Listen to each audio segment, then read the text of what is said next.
It's our very good fortune to have as our keynote speaker this year the renowned NASCAR historian and original wild country boy, Buz McKim. Buz is well known throughout the racing world. His radio show is a staple for motorsports fans. He's a much sought after speaker. He's appreciated for his insightful and original, sparkling, charming presentations. And as indicated in the program, Buz was Director of Archives for the International Speedway Corporation, Coordinator of Statistics for NASCAR, and author of the seminal work, the NASCAR Vault. Let's welcome Buz, who had an eventful trip up here on Thursday through Friday morning. I hope he's been able to catch up on his sleep since then. We're sure pleased that he made it to be here with us. Buz? All right. Thank you. Wow. I sure appreciate that. Thank you so much, Duke, and I thank the members of the Symposium for allowing me to do my thing here, and I'm honored to be associated with the name Argot Singer. So this is the Moonshine and its connection to the American automotive industry. And first of all, you got Moonshine. Now, it's a homemade, untaxed adult beverage. It's illegal and brewed mainly at night, hence the name, Moonshine. Trippers, those who transported the moonshine, the whiskey trippers, and revenuers, spelled with two O's, revenuers, federal revenue agents who chased the trippers. The act of distilling homemade whiskey came primarily from the fiercely independent Scotch-Irish citizens across the nation, but primarily for this paper, it's the Carolinas and Georgia. The business of illegal whiskey in America reached its peak in the 1920s and 30s due to the fact that transportation and distribution of the liquor was easily attained thanks to the automobile. It caused nightly jousting between the whiskey trippers and the revenuers, with two O's, in a cat and mouse game of catch me if you can. In order to keep one step ahead of the law, the whiskey men had to develop equipment and modify their cars in order to outrun the federal men. This coincided with the birth of what we know now as stock car racing. Now, several trippers had their own way of transporting their wares. Junior Johnson, who's perhaps the king of all moonshiners, believed that running full bore down a gravel and dirt road was the foremost way to move his hooch. He often said that he never drove a car on the track as fast as he drove on a moonshine run. He said that if you lost a race on the track, it was no big deal, but if you lost to the revenuers, you was going to jail, in the southern vernacular. Johnson was never caught on the road, but he got his need for speed as a young boy. He said, I was plowing the field barefoot behind a mule, and I must have been about 13 at the time, and North Wilkesboro Speedway was opening, and my brother Fred came by and asked me if I wanted to go to the races. And I told him yes, but we had to stop by the house first to get me some shoes. Now, you just don't get much more country than plowing a field behind a mule in your bare feet. That's the quintessential Southern, that's for sure. So he said, I was hooked that day. In 1957, Junior Johnson was caught setting a fire under his father's still and spent nearly a year in federal prison at Chillicothe, Ohio. In the mid-1980s, his conviction was overturned by President Ronald Reagan, and he was given a pardon. And for the rest of Johnson's life, he called the document his most prized possession and displayed it in a place of honor in his home, and it was illuminated by a 24-hour light. So that he was pretty proud of that pardon. In fact, he loaned it to us for the NASCAR Hall of Fame, and he said, don't let anything happen to that. He said, that's my number one prized possession. And we said, okay. In fact, we were looking to see if he could build us a model of a moonshine still. We had a little area in the pre-NASCAR section of the Hall of Fame, and we thought we'd put a shelf there and a little model of a moonshine still, so we called Junior to see if he'd be interested, and he said, well, I'll build you a real one. So we said, man, we can't beat a deal like that. So we went ahead and went back to the architect and cleared out an area to fit the dimensions of the still. And just a few months later, he shows up with a big trailer full of parts and pieces. And he said, I got your still for you. And we said, well, Junior, we're still about a year away from setting that area up. He said, well, we'll just put it in storage. So it came time to put it together, and me and my associate, who was a Yankee too, college-educated Yankee, we figured how tough could it possibly be? I mean, these hillbillies would do this all day long, you know. So after about a half hour, we realized we didn't have a clue. So we called Junior asking for a little advice. And he said, well, you know, I knew that you city boys were never going to get it right. So he said, I'll just do it myself. So he shows up about a half hour later with a pair of bib overalls on.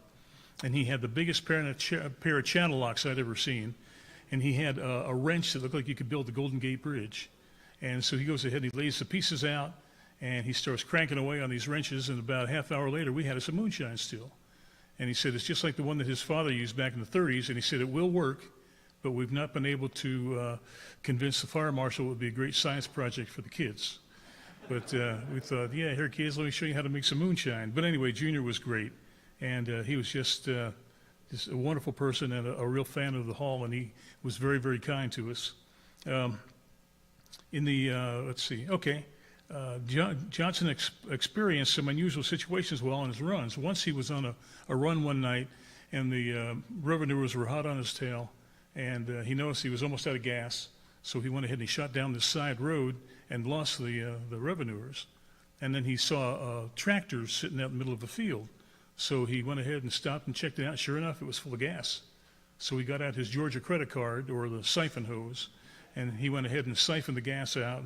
And he took a $5 bill and laid it on the seat of the tractor and put a rock on it. And a few days later, he was back in the same area, and he saw the farmer, so he stopped by and told him what happened. And the farmer said, yeah, I wonder what that was all about. He said, hell, you gave me too much money, and the guy gave me $2 back. I thought that was fantastic. But it was really good. Junior's heritage involved illegal liquor, with the largest moonshine haul in this nation's history coming at the Johnson homestead back when Junior was a young boy. And his father spent a third of his life in jail due to the manufacture of booze. Now, Junior tells a story that he was about 7 and his brother Fred was about 5, and one of the federal agents come by the house and they said, boys, where's your daddy? And Junior said, I think he's up on the hill there somewhere. He said, well, you want to take me up there so I can talk to him? He said, no, sir. He said, no. He said, I'll tell you what. He said, I'll give you boys each $1 apiece if you take me up there and I can talk to him. So Junior said, we want the money up front.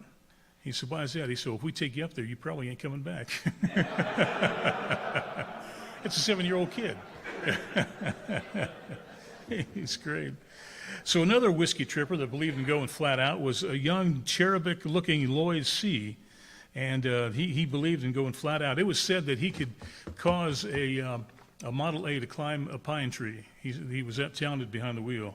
And he was coming through Dawsonville, Georgia one night, and he was pulled over, not for hauling moonshine, but for speeding.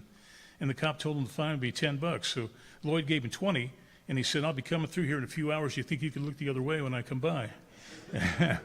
And he was known as the greatest driver of his day.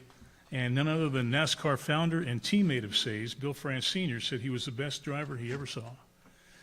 C was shot to death at the age of 21 by a cousin over a load of sugar meant for moonshine product. Between 1938 and 1941, Lloyd won most of the major races at places like Atlanta's Lakewood Speedway, known as the Indianapolis of the South, as well as many events on the sands of Daytona Beach. Now, his cousin was a fellow named Roy Hall, and he was the direct opposite of Lloyd C. He was Hollywood handsome, and he was the ultimate flashy dresser and the bravest driver among the brave. And unlike his cousin, Hall had no regard for the law or the well-being of those around him. He drove with reckless abandon, while C was calculated and almost scientific in his driving style. Now, Hall spent much of his life in prison, but his car owner, Raymond Parks, had a lot of pull in the Atlanta area and frequently was able to get Hall out of jail on a weekend pass in order to go race. That's what you call having pull. And once Hall arrived in Daytona Beach for the races and found there were no rooms available in town, so he decided that he'd start drag racing up and down Main Street. And so the cops caught him, and they hauled him into jail. His plan was for free lodging. It worked real well until he started complaining about no bed sheets, upon which the police chief turned Hall back onto the cold, hard streets of Daytona. So his plan didn't work. He got arrested for drag racing, but he wasn't able to stay in the jail, so he had to go find another place to stay. And like C, Hall took up where C left off by winning all the major races up and down the eastern U.S., and his career was cut short due to a head injury suffered in the late 1940s. Studious-looking Raymond Parks came out of North Georgia mountains at the age of 14 when he ran away from his abusive father, and he moved in with an uncle in Atlanta who owned a gas station. And by the time Raymond was 21, he had bought his uncle out, took over his moonshine business, and was a millionaire. He was brilliant. And he's now flush with cash. He turned to stock car racing with drivers C and Hall. They were related to Raymond somehow. The team quickly became the most successful of the 30s, and during Park's tripping days, he had another way of transporting his whiskey. The other guys were breakneck, out there just running wide open. But Raymond would come out of the mountains early in the morning and stop by a pre-selected bridge where he hid a bucket, rags, and items for cleaning his car, which would have been dirty from traveling the red dirt roads of North Georgia. And after washing the car, he would change into a three-piece suit, put on his fedora and his pinch-nose glasses, and blend in with the morning traffic traveling into Atlanta. He looked more like a doctor than a felon, but he was never caught on the road. In the 1930s, for his moonshine efforts, Parks, like Junior Johnson, spent a year in Chillicothe. Enoch Staley, this is a trip. Yeah, there's a lot of news about North Wilkesboro Speedway reopening, and Enoch was the guy who built North Wilkesboro. He was a NASCAR pioneer, and he probably had the most unique way of transportation. He used a school bus for hauling alcohol. The alcohol was loaded into special compartments in the floor of the bus on the North Carolina side of a local mountain. And on the Tennessee side, there was a fairground with a large cattle barn which had massive doors at either end of the building. And a predetermined time was set up for the dumping of the load. And as the bus came onto the fairground, the one door was opened and the bus entered the building. The door was closed, the contents were unloaded, and the door to the other side of the building was open. The whole operation only took a few minutes, and the bus was on its way back to North Carolina. That's pretty slick. Who would have ever thought of hauling moonshine in a school bus? I thought that was pretty neat. And it's been said that there were even a few early NASCAR stars that dressed like undertakers and transported their load in a hearse. Their run would start in South Georgia and usually end up somewhere around the Central Florida area, and the stories are endless. A large still was found under the Georgia racetrack in late 1960s. The Middle Georgia Raceway in Macon, Georgia, a major NASCAR venue in the 50s and 60s, was the site of the ingenious moonshine manufacturing operation. According to prolific NASCAR historian Greg Fielden, quote, the federal and state officers located a huge moonshine still tucked neatly under the 0.534 mile, it was a half-mile track is what it was. Yeah, under the facility. Peach County Sheriff Reggie Mullis called it one of the most well-built still operations ever. The officials said that the still was located under the speedway with the only entrance. Now get these dimensions, all right? The guy was in it for more than a hobby. The only dimension through the ticket booth at the north end of the track. Mullis said that the agents climbed down a 35-foot ladder. So you're at ground level, you go through the ticket office, you go down 35 feet from a trap door. There they found a 125-foot tunnel where the still was located, so they had to dig back another 125 feet. And this is one of the most cleverly run moonshine operations I've ever seen, said one federal agent. Following an investigation, it was discovered that the still was capable of producing 200 gallons of actual whiskey every 5 days.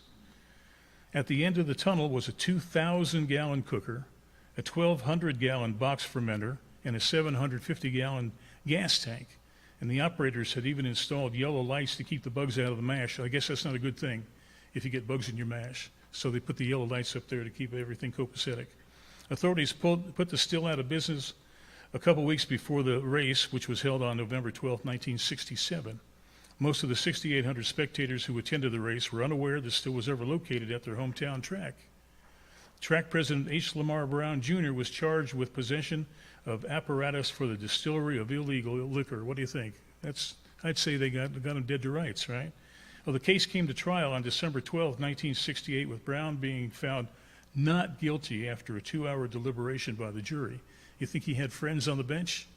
Jeez, 25 feet, 35 feet, 125 feet.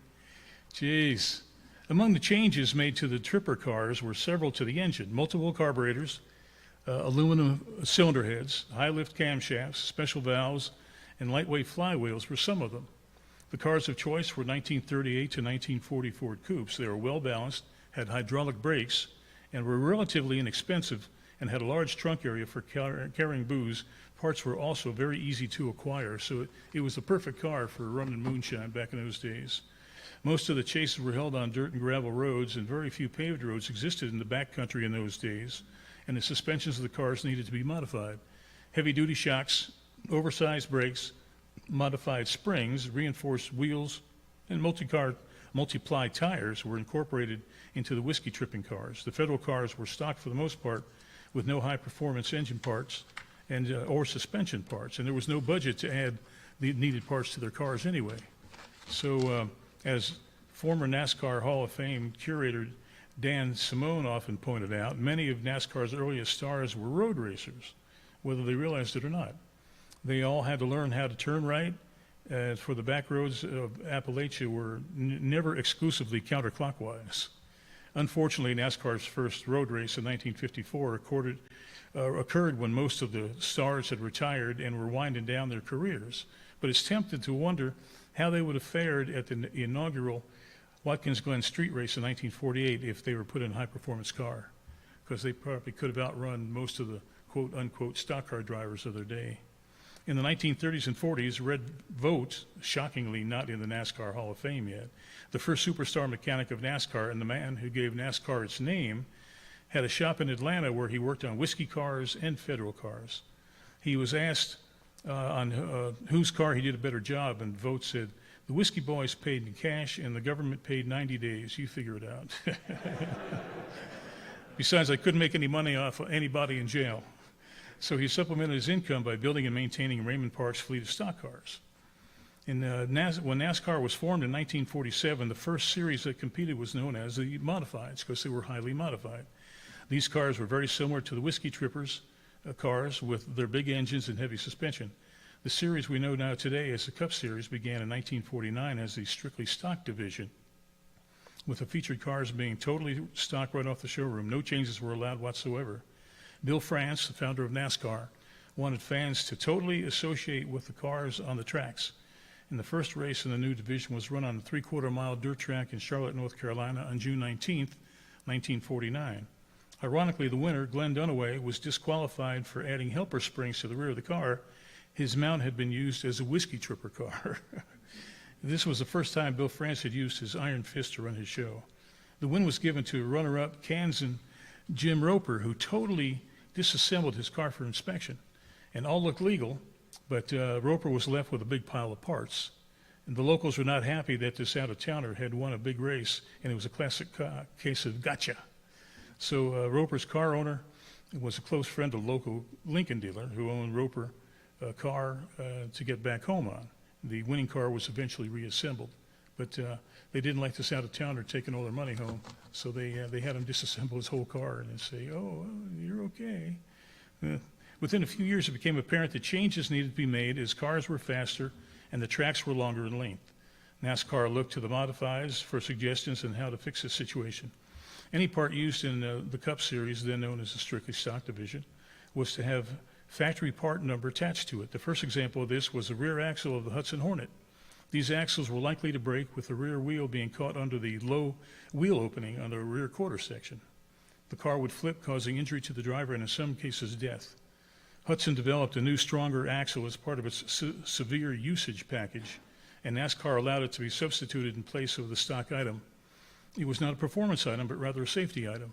Manufacturers realized through the exploits of the early trippers how heavy-duty parts and components were vital to the total performance of their products. So they were already starting to look at the modifieds, and this is in the early 50s. Carl Kiekhaefer, car owner of the mid-1960s, was a brilliant engineer, and his team was associated with the Chrysler Corporation and dominated NASCAR competition in 1955 and 1956. In order to get around the NASCAR rule about parts needing a manufacturing parts number, Kiekhaefer would design a part that he felt he needed for greater performance. He would then give Chrysler the part, which they would then bestow an official number and include it in their parts catalog. And a pretty sharp way of getting around those pesky rules, you know? So he would say, "Here, you can just have this part, but I want one for my race car." And if it had a parts number on it, NASCAR couldn't say anything about it. The opening of the mile-and-a-quarter asphalt Darlington Raceway in 1950, speeds escalated, causing concern for safety. Californian Johnny Mance, who won that first race at Darlington, beat all those Southern boys. He was the slowest car in qualifying, but he made no changes of tires, while other competitors used anywhere from 30 to 40 tires for the race. Some of the teams even, quote unquote, borrowed tires from the spectators' cars in the parking lots. By the mid-1950s, a 4-point roll cage was implemented for protection around the driver, and heavy-duty spindles, which were originally developed by the trippers, were picked up by the factories. In this case, Ford Motor Company, which used heavy-duty spindles on their Lincolns. It was one of the first examples of the factory using modified parts of their own design. These parts came about when Ford sent a team of Lincolns to the 1954 Mexican road race. In the mid-1950s, Ford and Chevrolet unveiled their overhead V8 engines, which greatly jumped the speeds on the longer tracks. With the increase in speeds, NASCAR had to ease the engine and suspension restrictions for what became known as the Grand National Division. As heavy-duty shocks, anti-sway bars, and improved brakes became common, they were incorporated into the manufacture of the American automobile. Manufacturers had been using NASCAR as a research and development platform for several years. Many of NASCAR's greatest innovators came from the Tripper days. Junior Johnson was one of the craftiest car builders, and some of his mysteries had never been found or explained.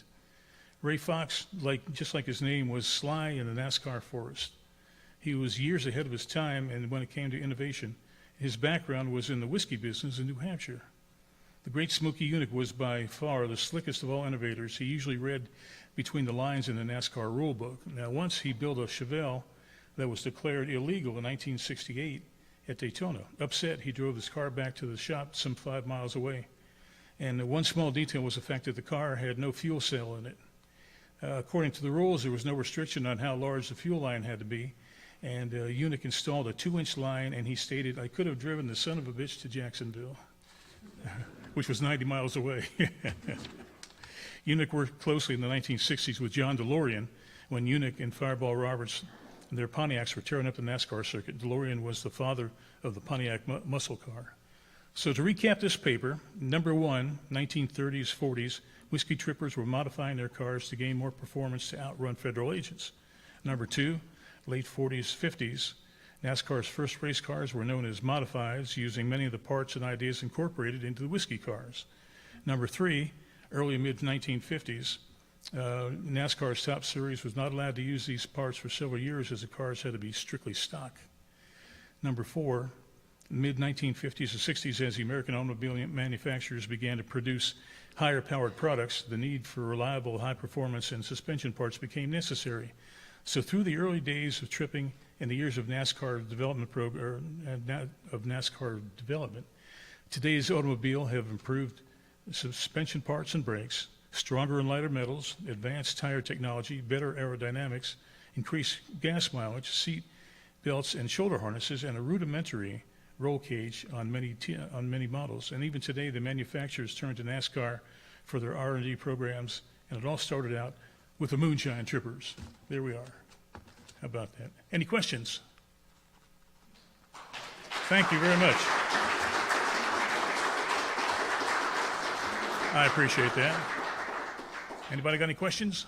Oh, here we go. Hey, Tom.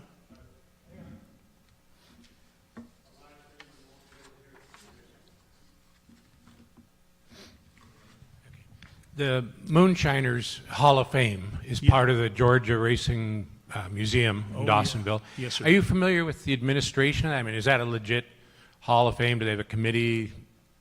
Do you know how that works? Oh, yeah, they're a good bunch of people, for sure. And it's the official Georgia Racing Hall of Fame. And I think the city took it over, if I'm not mistaken, and they use it for their city offices. But it's a really neat deal. They got great cars there, good administration. And The Moonshiners Hall of Fame, are you familiar with the administration of that Hall of Fame? oh, no, I'm not. Okay. No. Okay. Anybody else? Oh, Joe? yes, sir. Hey, Joe. Hang on, Joe, hang on.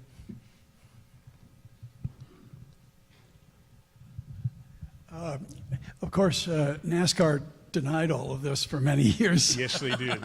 They did everything they could to suppress the idea that these guys were a bunch of rum runners.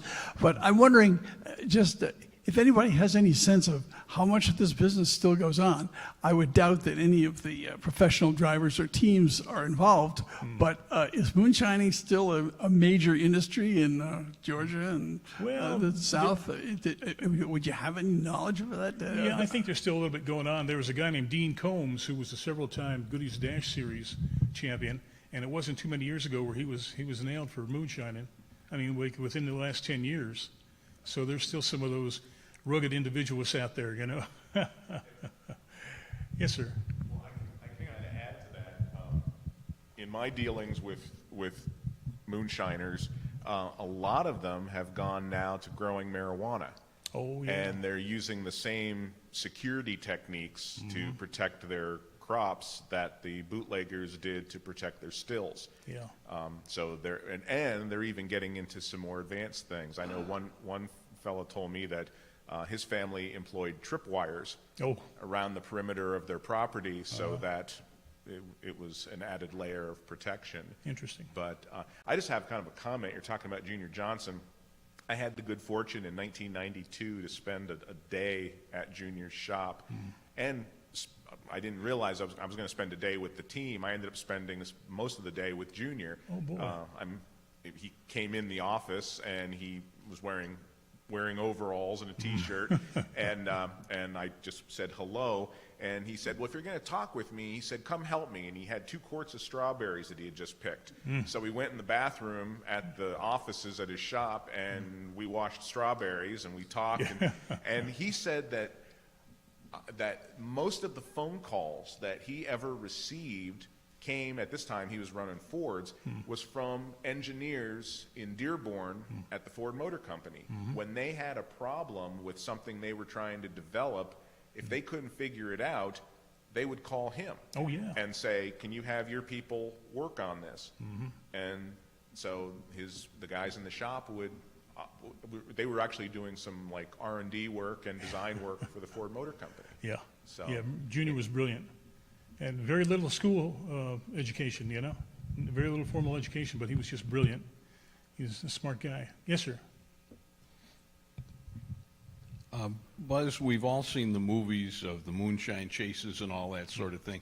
Did they ever actually have things to dump oil on the road behind them, or smoke, or things like that? Is that all Hollywood? Yeah, no, there was some truth to that.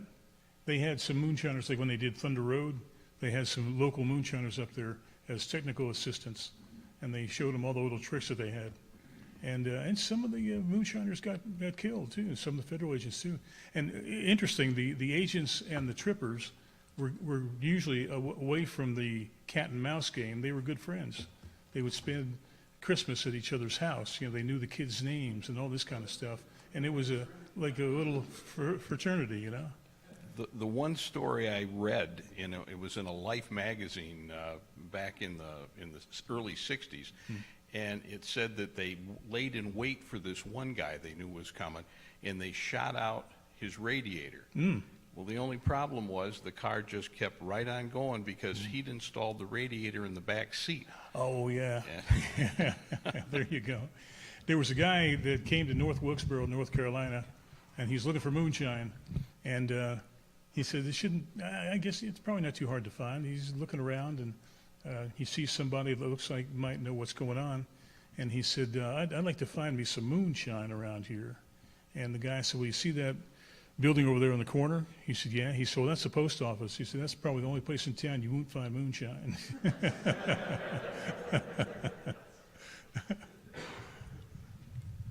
Yes, I have it on good authority from unnamed relatives that during the Depression there was a couple of fairly high-quality distillers in the Elmira area. Oh. You could get good grain alcohol at a reasonable price. Oh, no, I'll be darned. I had 2 uncles that used to stay in guard Really? for one of the facilities. No kidding. Yeah,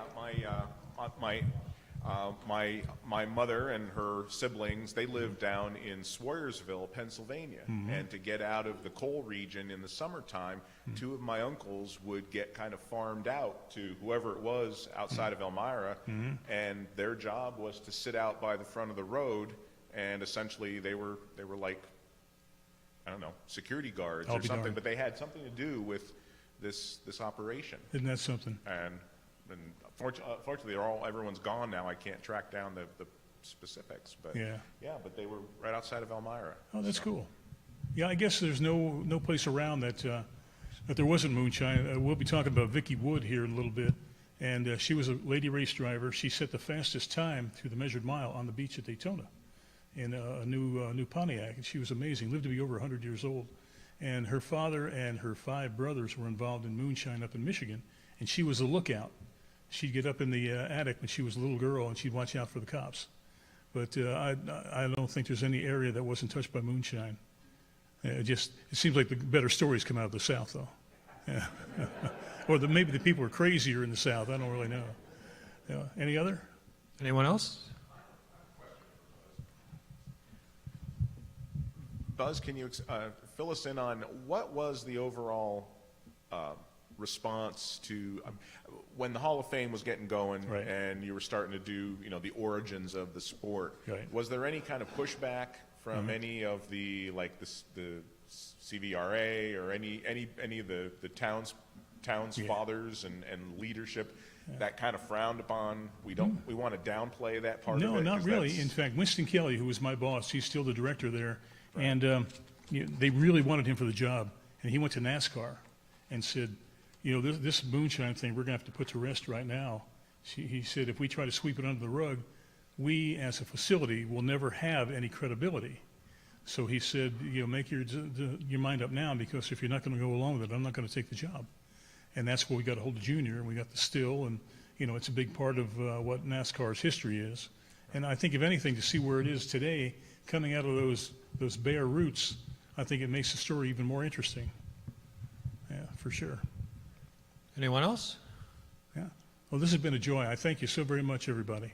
Thank you, Buzz.